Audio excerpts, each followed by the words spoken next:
of the world's disaster zone, the largest, most elaborate set on the back lot.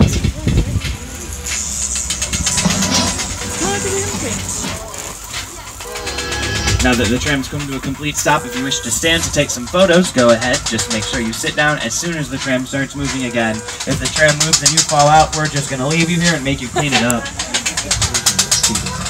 When we first began to sit down to talk about the War of the Worlds, I thought, what if the 747 goes down right in a big neighborhood? Because it's just something you don't see. You're doing good. You're doing good. Keep your eyes on me. That's it. Now, listen, I want you to close your eyes, okay? Just get them closed. Mommy.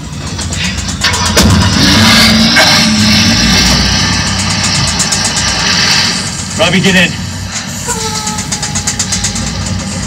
Get in.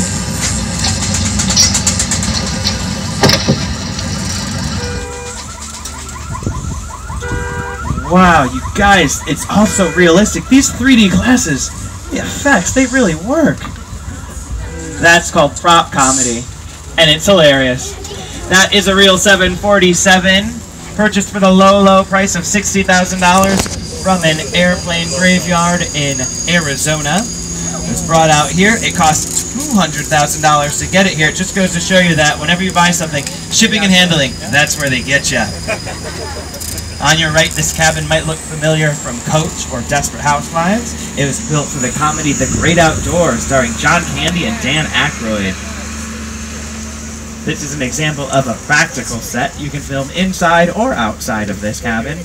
A lot of other houses, such as the ones on Wisteria Lane, are just shells of houses. There's not a whole lot inside, but 2x4s and some dirt. Behind the cabin, this large blue backdrop, the largest freestanding backdrop in the world, and this cement pit. This is Falls Lake, where we film large bodies of water.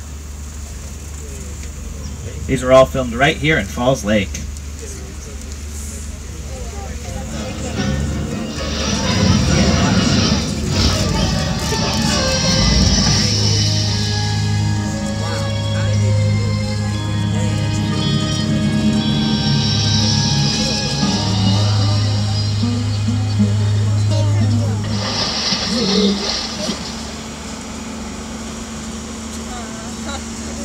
That blue backdrop is removed digitally and replaced with whatever backdrop they need it to be. It's CGI, computer-generated imagery. However, before we had computers, a team would have to come and hand-paint the backdrop.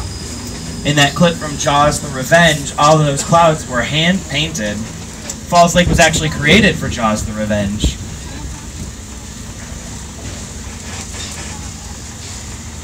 You guys, I have some really sad news. That's the end of the Universal Studios tour.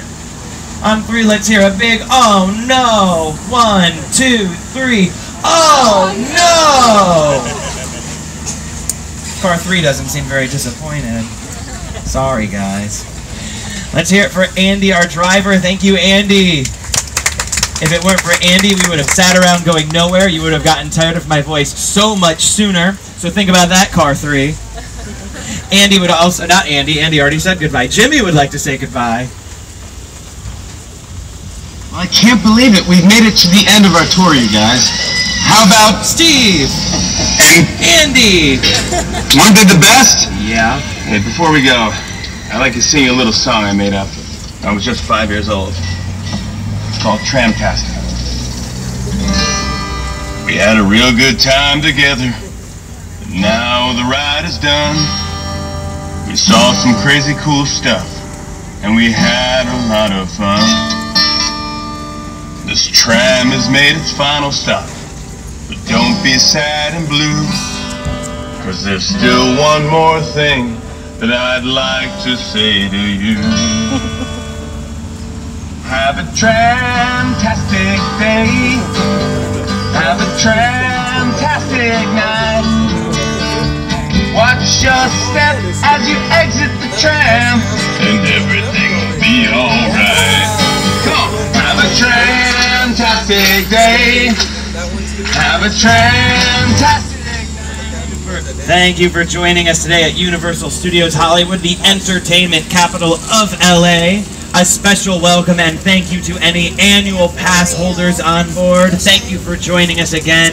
If you're not an annual pass holder, Then check out the Universal Trading Company at the front of the park and learn how you can upgrade your ticket and become an annual pass holder. Then you can come back and you can see me again, and again, and again, and again.